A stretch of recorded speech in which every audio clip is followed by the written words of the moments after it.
आश्चर्यजनक है कि हिंदू रीति रिवाज के भीतर भी, गांव के भीतर भी एकाध शादियाँ होती हैं। ऐसा कोई नया एक उदाहरण नहीं है। बहुत सारे मुसलमानों के भीतर भी, हिंदुओं के भीतर भी, दलितों के भीतर भी, पिछड़ों के भीतर भी गांव में शादियाँ होती हैं। ऐसा नहीं है प्रतिबंधित कि शादियाँ नहीं हो सकती हैं। अगर ये वहाँ पे उनकी शादी, उसी गांव में उनकी शादी हुई, उसी गांव की रहने वाली हैं, उसी गांव में उनकी शादी हुई है, इसका प्रमाण पत्र अंचलाधिकारी ने 3-4 साल पहले उन्होंने जारी किया था। जब 4 साल पहले ये अंचलाधिकारी ने जारी किया तो इसको अगर किसी को ऑब्जेक्शन था तो उसका एक संविधान में लिखा हुआ प्रावधान है कि इसकी एक पटना में एडिशनल सेक्रेटरी के नियुक्त नेतृत्व में एक स्क्रूटनी कमेटी होती है। क्या अनुमंडल पदाधिकारी ने इस नियम का पालन किया? अगर उनको लगता था कि संदिग्ध जाति प्रमाण पत्र, तो उनको अपील करना चाहिए था जाकर के स्क्रूटनी कमेटी पटना के सामने, और उसके निर्णय के आधार पर इसका फैसला होना चाहिए था कि चुनाव लड़ सकते हैं कि नहीं। सबसे बड़ी बात, लोकतंत्र में अगर कोई गलत एफिडेविट के साथ चुनाव लड़ता है तो उसके लिए कोर्ट है।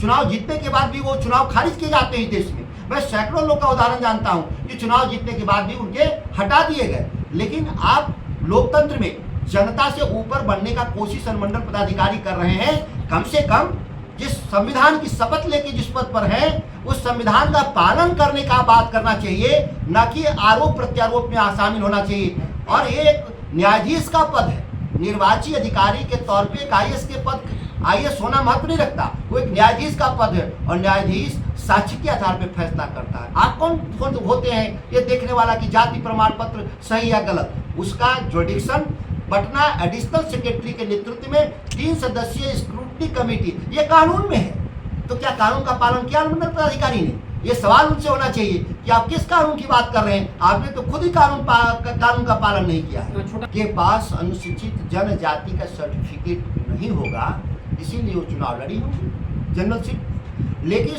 श्वेता सुमन के पास, वो कल्पना सोरेन नाम उनका, हेमंत सोरेन की पत्नी, उनके पास अनुसूचित जनजाति का सर्टिफिकेट नहीं होगा, इसलिए जनरल पे लड़ी होंगी। श्वेता सुमन रविदास हैं, इस पे बारे में किसी को कोई शक नहीं है। और रविदास का सर्टिफिकेट यहीं पर मिला है, इसी अंचल से, दुर्गावती से मिला है। तो उनको रद्द करने का अधिकार कहाँ है? कोई भी जमीन के कागज में म्यूटेशन में दाखिल खारिज में भी जो अंचल अधिकारी फैसला करता है वो DC के यहाँ अपील होता है, उसको डायरेक्ट नहीं तोड़ने का अधिकार है। अगर अंचल अधिकारी को लगता था कि हमसे कोई गलती हो गई है तो ये जाना चाहिए था पटना स्क्रूटनी कमेटी के पास, और स्क्रूटनी कमेटी का जो फैसला होता है वो सभी के लिए मान्य होता। लेकिन आप एक शक के आधार पे आप किसी को चुनावी अभियान से बाहर कर देते हैं। ये मानसिकता जाहिर करता है NDA का, भाजपा का, कि ये दलित विरोधी लोग हैं, समाज विरोधी लोग हैं, लोकतंत्र में विश्वास नहीं है, कानून में विश्वास नहीं है। अन्यथा चुनाव लड़ने देते, आप स्क्रूटनी कमेटी का जो फैसला होता वो सभी के लिए मान्य होता। तो क्या प्रशासन भी किसी के दबाव में निर्णय लिया जिस प्रकार से कर रहे हैं? मैं एकदम दावे के साथ कर रहा हूँ, बिहार के मुख्यमंत्री और देश के गृह मंत्री अमित शाह के दबाव में फैसले लिए गए हैं। अनुमंडल पदाधिकारी के सरकारी मोबाइल नंबर का कॉल डिटेल निकाला जाए। अगर कॉल डिटेल से साबित नहीं हो जाएगा कि मेरे आरोप गलत, आरोप सही नहीं है, तो जो दंड निर्धारित करेगा समाज, हम उसको भोगने के लिए तैयार हैं। लेकिन अनुमंडल पदाधिकारी राज्य के वरिष्ठ अधिकारियों, मुख्यमंत्री और गृह मंत्री के दबाव में कॉल डिटेल, मैं चुनौती दे रहा हूं कि उनके कॉल डिटेल निकाले जाएं कि किनसे उनकी बात हुई है। न्यायाधीश के पद पर रहते हुए इसे साबित हो जाएगा। और निर्वाचन आयोग को भी मैं सलाह दे रहा हूं कि ऐसे लोग का कॉल डिटेल जांच करके इनको पद मुक्त करने का काम करें। आपको बहुत जानकर आश्चर्य होगा कि बिहार के चुनाव में किस तरीके से सत्ता पक्ष और बिहार प्रशासन पूरे चुनाव को हाईजैक कर चुका है। निर्वाचन आयोग यहाँ पर चुनाव आयोग बन गया है। चुनाव आयोग पूर्णतः बिहार सरकार, नीतीश कुमार और अमित शाह के दबाव में है। अब बिहार में जब ये चुनाव हारता हुआ दिख रहे हैं तो ये लगातार हमारे प्रत्याशियों को या तो नामांकन रद्द करा रहे हैं या हमारे प्रत्याशियों को पुराने ऐसे केसों में गिरफ्तार करने का प्रयास कर रहे हैं जिसका कभी नोटिस ही नहीं आया। आप देखे होंगे सासाराम संसदीय क्षेत्र में हमारे घोषित प्रत्याशी सत्येंद्र शाह को 2004 के पुराने मामले में 21 साल बाद गिरफ्तारी चौंकाने वाला है। कि आखिर कैसा बिहार में प्रशासन है जो 21 साल किसी मामले में मौन साधे रहा। दूसरी तरफ आप मोहनिया विधानसभा का मैं बताना चाहता हूं कि हमारी घोषित प्रत्याशी राष्ट्रीय जनता दल की श्वेता सुमन पिछले भी विधानसभा में वो नामांकन की थी, चुनाव बिहार में लड़ी थी। उससे पहले वो जिला पार्षद का चुनाव लड़ी थी और जीती थी। इस बार राष्ट्रीय जनता दल जब से उनको नामांकन के लिए प्रस्ताव दिया, पूरे भाजपा के खेमे में खलबलाहट रहा। और एक दलित महिला श्वेता सुमन हमारे एक दलित भी हैं, रविदास समाज की, और महिला भी हैं। उनको चुनावी अभियान से बाहर करने के लिए एक गलत तथ्य के आधार पर उनको चुनावी प्रक्रिया से बाहर कर दिया गया। आपको मैं दिखा दूं, एक कागज है सिविल एसडीओ का। सिविल एसडीओ ने जो ऑर्डर पास किया है, इसमें साफ लिखा है कि 18 तारीख को श्वेता सुमन के खिलाफ राष्ट्रीय जनता दल, इसमें राष्ट्रीय जनता दल भी नहीं लिखा है, इसमें श्वेता सुमन भी नहीं लिखा है, इसमें लिखा है कि संगीता कुमारी और एक इंद्रजीत राम ने आरोप लगाया कि इनका जाति प्रमाण पत्र सही नहीं है। और अनुमंडल पदाधिकारी 18 तारीख, ये आरोप कब आया है, इसमें लिखा है 18 अक्टूबर को, जबकि नामांकन किस तारीख को हुआ था श्वेता सुमन का? 20 अक्टूबर को।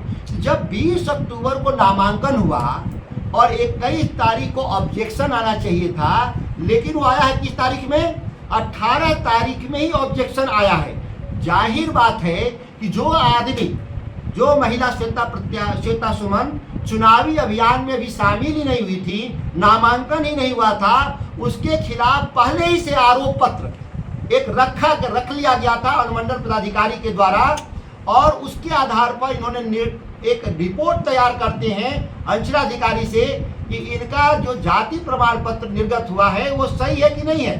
सबसे आश्चर्यजनक है कि जाति प्रमाण पत्र अंचलाधिकारी के द्वारा कहा गया कि यह निर्गत है, लेकिन उनका मायके और नैहर को मिला करके उनके चीजों को, उनके जाति प्रमाण पत्र को रद्द कर देना अपने आप में चौंकाने वाला विषय है। जाति प्रमाण पत्र किसी भी वर्ग का रद्द करने का अधिकार अंचलाधिकारी तो छोड़िए, डिस्ट्रिक्ट मजिस्ट्रेट डीएम को भी नहीं है। यह अधिकार एडिशनल सेक्रेटरी का होता है अगर आप अपील में जाएंगे तो। और अपील में नेचुरल जस्टिस कहता है कि कोई भी अपील में आएगा किसी का जाति प्रमाण पत्र रद्द कराने के लिए, तो बकायदा उसको नोटिस जाता है और उसको जवाब देने का अवसर दिया जाता है।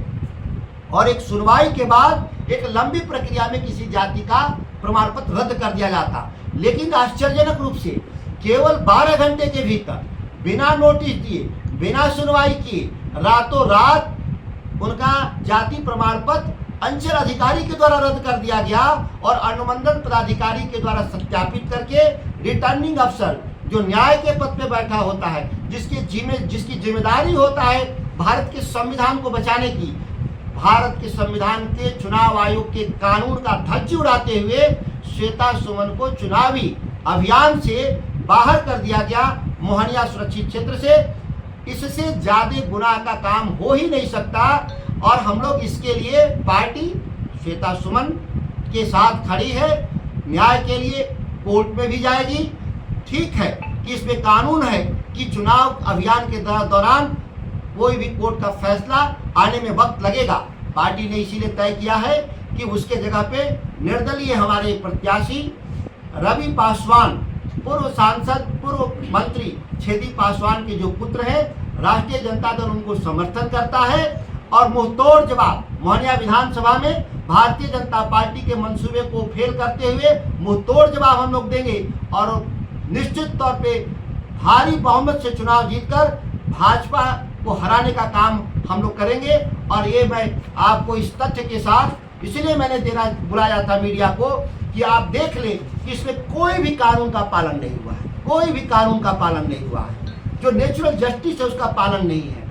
जजमेंट पहले कहा गया है कि आप आरोप लगे, कहा गया केस होने से पहले जजमेंट लिख लिया गया। जजमेंट 18 तारीख को लिख लिया गया, नामांकन 20 तारीख को हुआ, स्कूटी 21 तारीख को था और 22 तारीख को ये प्रिजुडिस थे। और ऐसे भ्रष्ट अधिकारी, आईएएस अधिकारी जो सुनने में आता है कि वो मोहनिया कांडमंडल पदाधिकारी की पहली पोस्टिंग और भ्रष्ट अधिकारी हैं। ऐसे अधिकारी को दंडित करने की हम लोग मांग करते हैं, चुनाव आयोग से हटाने की मांग करते हैं, जिससे मोहनिया विधानसभा का चुनाव निष्पक्ष तरीके से हो सके। नहीं तो फिर लोकतंत्र में लोगों का विश्वास उठेगा और एक गरीब आदमी, दलित आदमी जो लोकतंत्र में भागीदार बनना चाहता है, उसको इस तरह के मापदंड के जरिए अगर बाहर करते रहे तो इस हम लोग की जो लड़ाई थी कि हमको संविधान बचाना है, लोकतंत्र बचाना है, ये सीधा सीधा हमला होता है इस पूरी प्रक्रिया से। अगर आप ये वीडियो YouTube पर देख रहे हैं तो हमारे चैनल को सब्सक्राइब कर बेल आइकन दबाएं और Facebook पर देख रहे हैं तो हमारे पेज को लाइक करें।